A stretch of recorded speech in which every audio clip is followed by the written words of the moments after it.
이거를 보고 많은 분들이 우리가 이제 카타르나 뭐 이런 나라들처럼 정말 온 길거리에 페라리가 굴러다니는 네. 이런 거를 생각하시는 분들도 좀 계시더라고요. 물론 기분 상상만 해도 기분은 좋습니다만 중요한 것은 이놈들이 140억 배럴이 정말 있다 하더라도 뭔가 캐기가 되게 안 좋게 여러 가지 압력이 이상할 정도로 높고 굳이 그렇게 캤을 때 돈이 안 들 수도 있고 50억 배럴 정도 있지만 네. 그게 이제 아주 캐기 좋은 곳에 이렇게 딱 모여가지고 정말 딱 꽂으면 나올 수 있는 이런 지역이면 훨씬 경제성이 높아지는 거죠. 이게 단순히 양이 맞다 그러다가 아니고 정말 우리가 캘 수 있는 위치, 캘 수 있는 조건으로 잘 이렇게 있는 건지 아니면 뒤죽박죽 돼 있는 건지 뭐 어떤 방식이 있는 건지 등등에 대해서는 좀 앞으로 시간이 좀 필요하네요.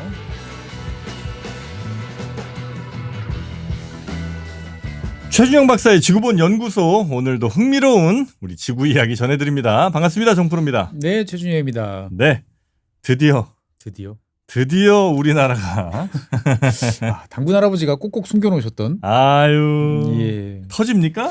글쎄요, 뭐 이게 정말 당군 할아버지 선물인지 좀 봐야 되겠죠. 그러니까 당군 할아버지가 이제 쉬운데 묻어놓으면 이 자식들 별로 급하지도 않은데 다 꺼냈을까봐. 자원의 역설, 자원의 저주를 오히려 걱정하셔서 깊이 숨겨두셨어요. 그러다가 이제 좀 먹고 살만해졌을 때 이 해주려고 이렇게 했는지 어떤지 모르겠습니다만 뭐 화면에 보이시는 것처럼 이제 지금 이제 포항 영인만 앞바다에서는 좀 멀리 나가야죠. 좀 깊은 바다긴 합니다만.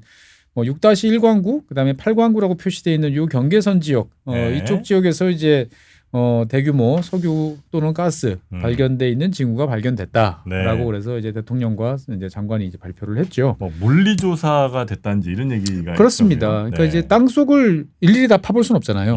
그러니까 이제 여러 가지 방식으로 땅 속을 이제 간접적으로 검사를 하는 거죠. 그러니까 뭐 사람으로 따지면은 이제 뭐 엑스레이도 찍어보고 CT도 촬영하고. 여러 가지 뭐 패시티도 찍어보고. 하지만 뭔가 있는 것 같아라고 그러면 정확한 건 조직 검사를 해봐야죠. 열어서 해봐야 되는 거죠. 그래서 일단은 지금 뭔가 있을 것 같고 그 예상량이 뭐 여러분 뉴스를 통해서 잘 아시겠지만 전체적으로 봤을 때는 한 140억 배럴 최대 규모. 이건 최대죠. 최대고 최소로 따지면은 한 35억 배럴 정도는 되지 않겠냐. 그것도 아주 적은 양은 아닌데. 그렇죠. 그래서 이제 뭐 가스가 한 75%, 석유가 한 25% 정도 된다라고 하니까 아마 주로 가스 쪽이 많을 걸로 나올 가능성이 높다라고 좀 보여지고요.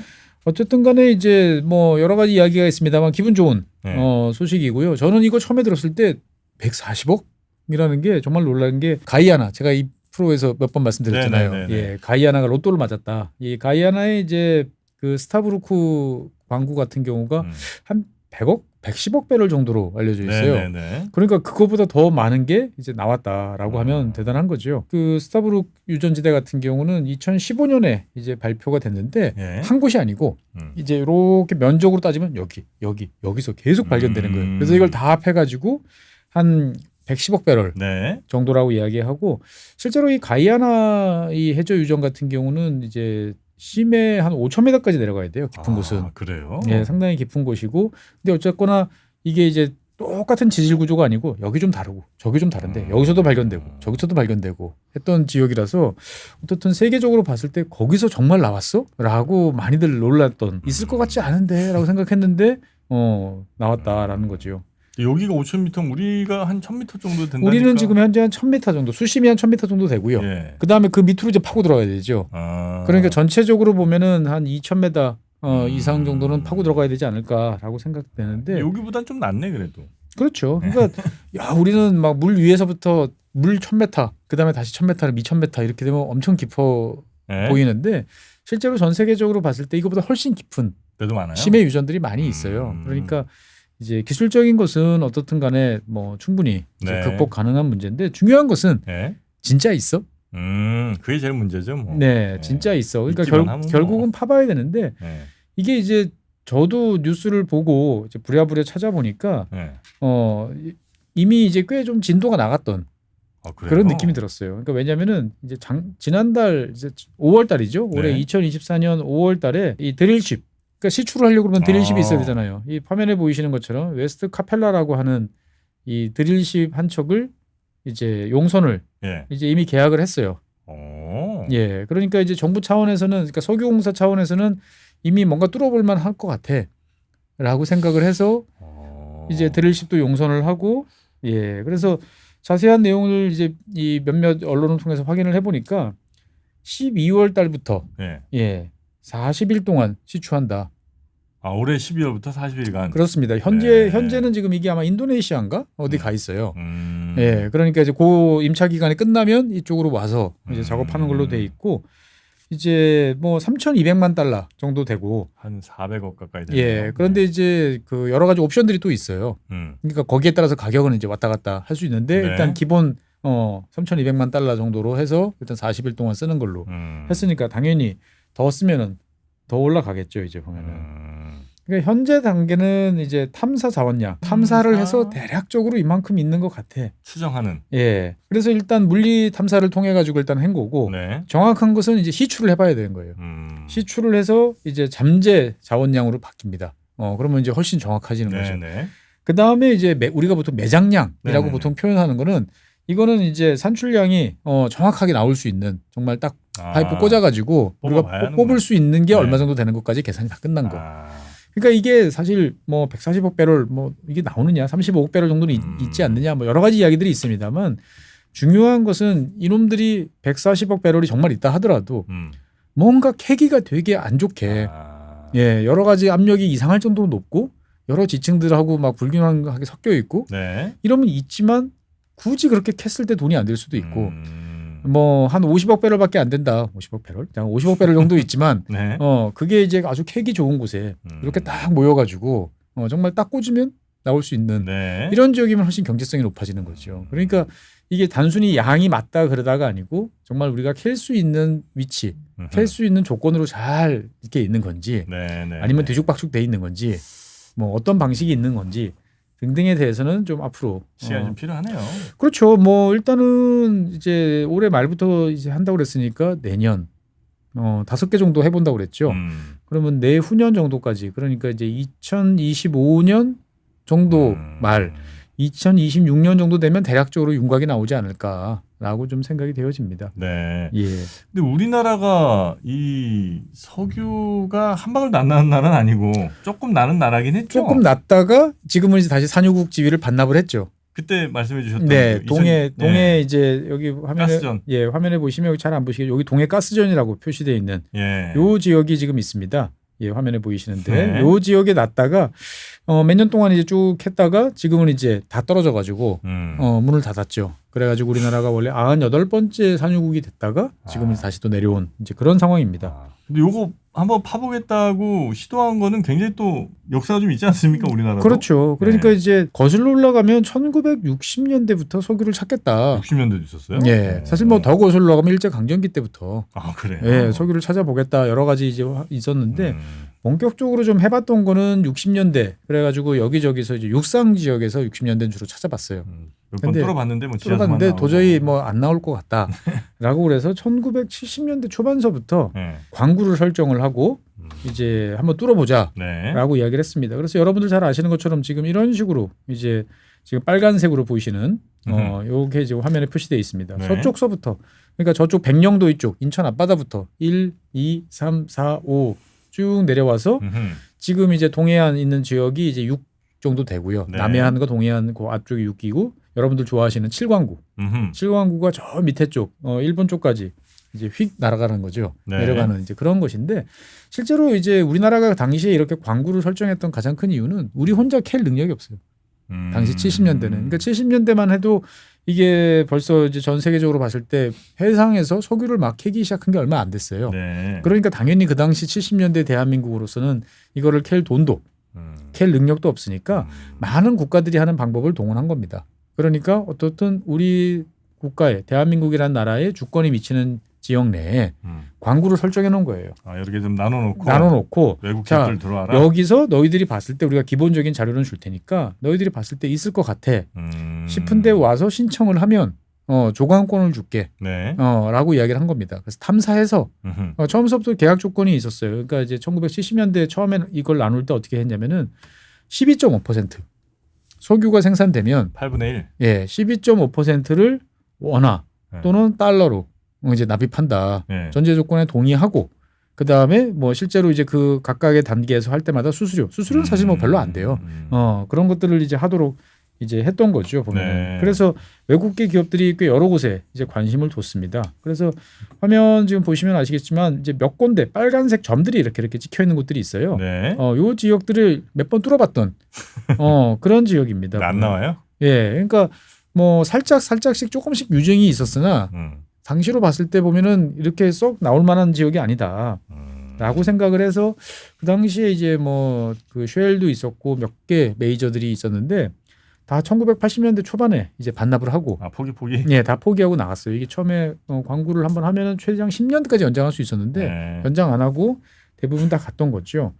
그러니까 이제 우리 정부 입장에서 봤을 때는 사실 1970년대만 해도 네. 해외 메이저 업체들이 와서 뚫어주면 그거를 나누면 된다. 우리가 중동 산유국이 하는 것처럼 이제 그런 컨셉으로 갔는데 해외 이 자식들이 영 열심히 안 하는 거예요 보면은. 그래가지고 정부가 1979년에 이제 한국석유공사 이번에 이제 이 찾아낸 곳이 이제 한국석유공사잖아요. 그래요. 그래서 사실 증권시장 보고 전 되게 깜짝 놀랐어요.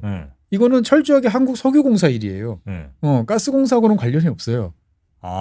예, 시추 능력을 국내에서 보유를 하고 있고 국내와 관련된 이거 여러 가지 조강권을 갖고 있고 하는 거는 다 한국석유공사인데 가스공사는 상장은 돼 있습니다만 실제로 이제 해외 투자를 해서 주로 이런 쪽으로 하는 거지 국내에서 찾거나 이러진 않아요 보면은. 그럼 거기가 상한가 갈 필요가 없었네. 그렇죠. 엉뚱한 곳에 이제 확 질른 이런 이제 상황이다라고 이제 볼 수가 있는 거죠. 그래서 실제로 이제 1987년에 그 동해안 지역에서 한국석유공사가 처음으로 가스전을 이제 발견을 했던 거죠. 그래서 이제 그 동안에 우리 석유 이제 탐사 노력들을 보면 의외로 꽤 많이 이제 화면에 보시는 것처럼 여러 곳에 꽤 여러 번 많이 뚫었습니다. 그리고 뚫기도 하고 그다음에 2022년 이제 9월달 기준으로 보면 대한민국 영토만큼 그러니까 우리 돈으로가 10만 제곱킬로미터잖아요. 한 11만 6천 제곱킬로미터만큼의 이제 2D 조사를 합니다. 그리고 이제 3D 조사도 있어요. 3D 조사는 이제 면적이 한 10,000 제곱킬로미터 정도까지. 그러니까 아무 곳에나 다 할 수는 없으니까 딱 봐서 2D로 일단 조사해보고 이거 쓸만해, 괜찮을 것 같아라는 지역에 집중적으로 조사를 이제 해보는 거죠. 그래서 실제로 보면 이제 2022년부터 이제 석유공사가 이제 광개토 프로젝트를 한다. 광개토 프로젝트. 예, 그래서 동해 심해에 대한 여러 가지 자원을 찾겠다라는 이야기가 이제 나오기 시작을 했고, 그다음에 실제로 이제 2023년 11월, 그러니까 작년 11월 달부터 관련된 기사들이 조금 더 이제 많이 나오기 시작을 이제 했습니다. 그러면서 구체적으로 지역도 좀 특정이 됐어요. 그러니까 요번에 나왔던 뭐 6-1 광구라든지 8 광구. 여기 탐사한다는 보도가 있었어요. 그러니까 석유공사는 꾸준하게 계속 탐사를 했고, 제가 이렇게 지난 기사들을 뒤져보니까 작년 이제 하반기 정도에는 확신을 했던 것 같아요.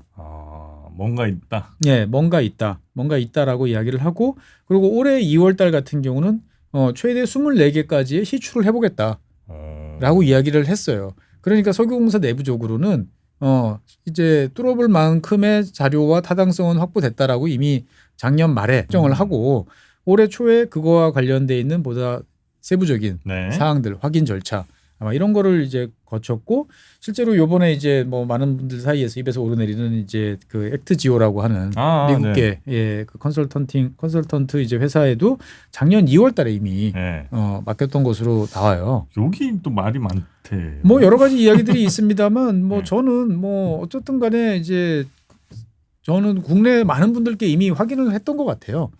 국내에서 관련된 전문가라든지 이런 분들한테 나름대로 괜찮은 이야기를 했고, 국외에서도 한번 들어보자 라고 그래서 했는데, 사실 뭐 이야기를 하려면 여러 가지를 할 수 있죠. 왜 그렇게 조그만 데다 했냐, 석유 메이저다 할 수도 있고. 그런데 사실 특정 메이저한테 먼저 이야기를 줬을 때 그게 다른 쪽이 나중에 들어올 수 있는 의혹 있는 애들을 또 막을 수 있는 또 여러 가지 요건들도 있고, 뭐 복잡한 사정들은 나중에 이제 점점 시간이 지나면 이제 밝혀지겠죠. 여기 이제 탐사 컨설팅 회사 같은 거죠? 그렇죠. 일단 자료를 주면 분석을 해서 이거 있을 것 같은데요, 한번 해보시죠. 이런 정도. 근데 구체적으로 뭐 좁혀가지고 여기를 한번 뚫어보시죠라고 이제 해주는. 그리고 아까 말씀드렸던 가이아나나 이런 지역에서 이제 대박을 쳤을 때 참가했던 이제 사람들이 포함되어 있었기 때문에 뭐 어쨌든 이런 것들도 다 이름값이에요. 해봤어? 나 해봤어. 그래서 얼마 찾아봤어. 이런 게 있으면 일단은 신뢰성이 올라가니까. 네. 예. 자, 그래서 이제 현재 단계는 그러면 여러 탐사를 한 끝에 가능성 높아 보이는 곳에 대한 데이터를 그 액트지오라는 데 맡겨서 분석을 의뢰했고 예. 그 분석 결과 지금 영일만이 쪽에 예. 꽤 큰 규모의 유전 가스전이 있을 것 같다. 높은 확률로 있을 것 같다는 그렇습니다. 답을 이제 받은 상태고. 그렇죠. 그다음에 예. 이제 뭐 하면 돼? 그다음은 이제 뚫어봐야 되는 거죠. 아. 뚫어서 실제로 이제 진짜 있는지 네. 있으면 어떤 상태로 있는 건지 그다음에 얼마나 있는 건지 캘 수 있는 건지 등등에 관한 디테일한 정보들을 이제 얻어야 되는 거고 그래서 그거를 관련해서 지금 5개를 뚫어보겠다라고 이야기를 하는 거고 한 곳당 일단 한 1,000억씩 그렇게 많이 들어요, 근데. 많이 듭니다. 그러니까 가만 생각해 보면요, 바다 1,000m잖아요. 1,000m면은 우리 웬만한 대한민국에 있는 산들이 1,000m 정도 된단 말이죠.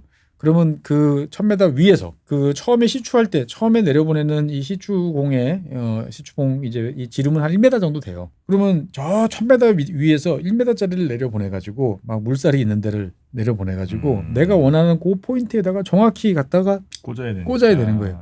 꽂아서 내려가다 보면 실제로 예측치 못한 여러 가지 일들이 벌어지는 거죠. 왜냐하면 이제 주변에 압력이 있고. 그러니까 여러 가지 기법들은 있어요. 뭐 이수라고 그래가지고 진흙과 그 관련돼 있는 것들을 투입해가지고 주변에 거 차단하기도 하고 콘크리트를 부어가지고 주변을 이제 보강하기도 하고 그다음에 압력이 높아졌을 때 그거를 또 제어할 수 있는 여러 가지 설비들도 또 같이 하고 하지만 어떻든 간에 상당히 이제 사실은 모르는 지역을 뚫어본다는 것은 여러 가지로 이제 전문적인 기술과 노하우가 꽤 많이 필요하다라고 이제 볼 수가 있는 거죠. 그러니까 이제 1,000억이라는 돈에 대해서 정부는 일단 뭐 그렇게 이야기합니다. 일단 예산 지원 좀 하고, 그 다음에 석유공사가 자체 보유하고 있는 돈 좀 동원하고, 그 다음에 해외 메이저들과 이야기를 해서 이 업체들이 그러면 우리가 뭐 뚫어보고 대신 이제 나오면 우리가 얼마의 권한을 갖고 하는 조건이 맞으면 할 수도 있는 거고.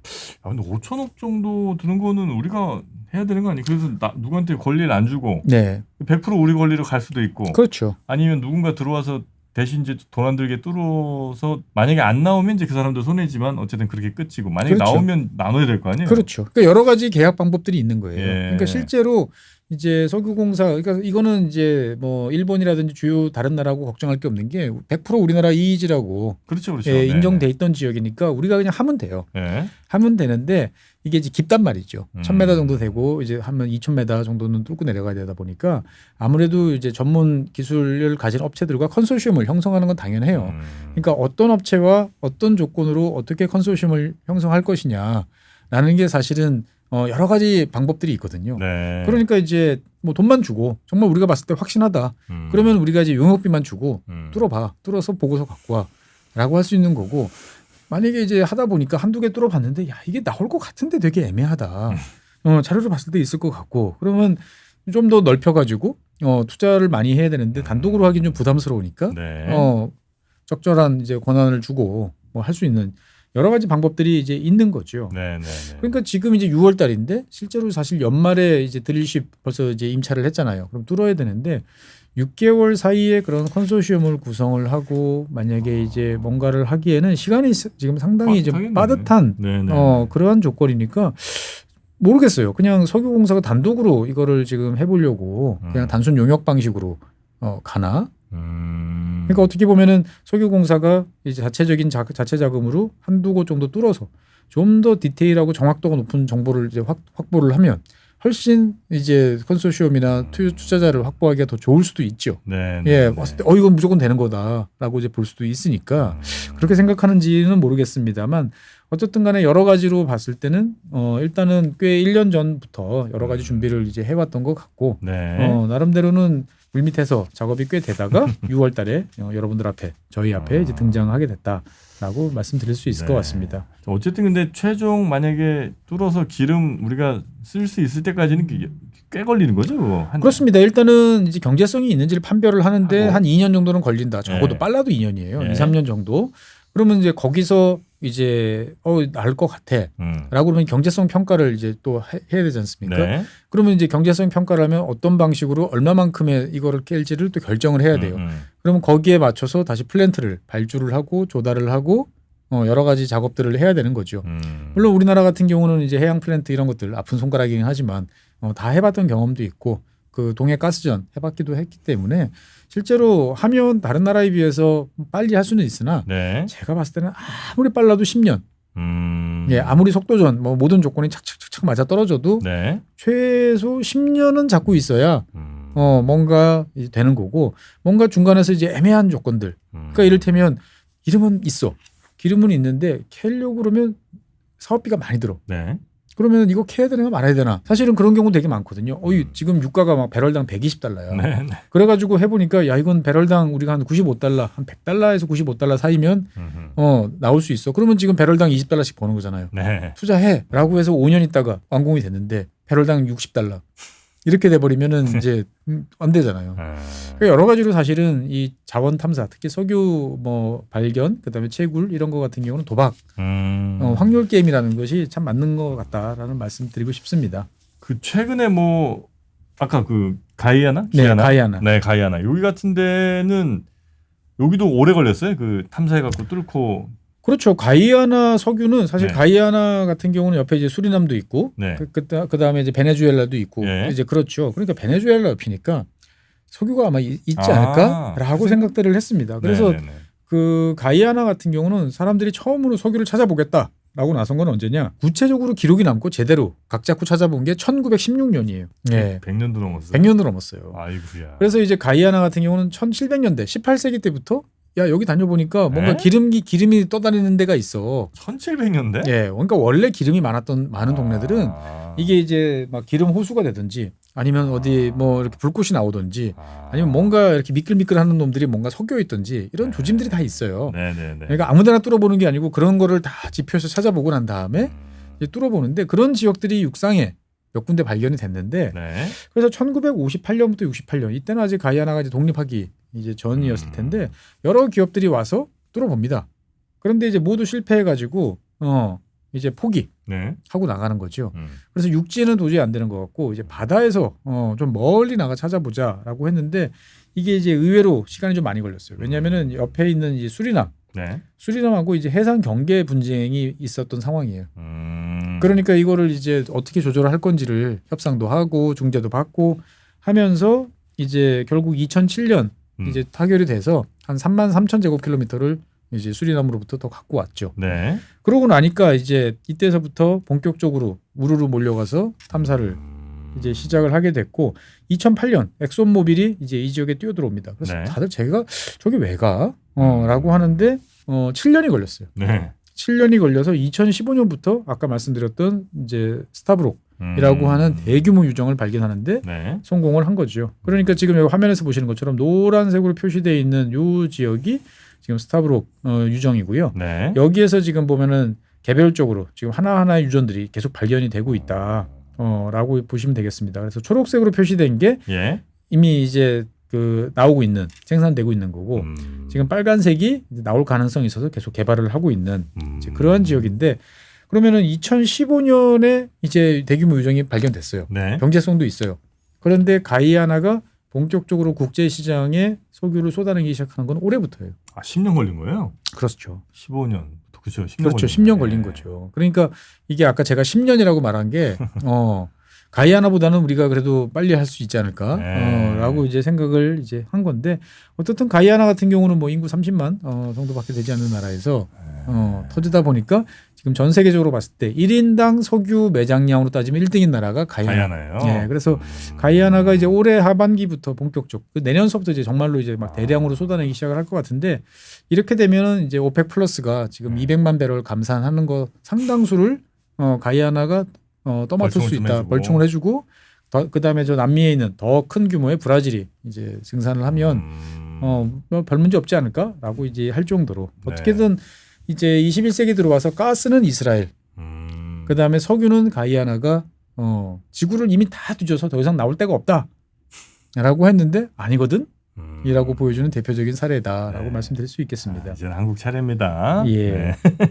그 노르웨이 같은 경우도 그렇죠. 국회 이쪽에 유정 엄청 많잖아요. 그렇습니다. 이제 노르웨이 같은 경우는 사실 1950년대까지만 해도 전 세계적으로 바다에서 특히 북해에서 석유가 날 거라고는 생각을 안 했어요. 원체 거친 바다기도 하고 뭐 거기는 이제 청원을 잡아서 물고기를 잡아먹는 동네지 무슨 자원이야라고 했는데 1959년에 네덜란드 이 북해를 접하고 있는 네덜란드 이 북쪽에 있는 제일 끝쪽에 있는 이제 흐르닝언이라는 요 지역에서 가스가 이제 발견이 됩니다. 네. 그러니까 이제 이 북해 지역의 여러 가지 지질 구조나 이런 것들은 대부분 알고 있었으니까 야, 그 지역에서 나면 다른 데도 있지 않을까?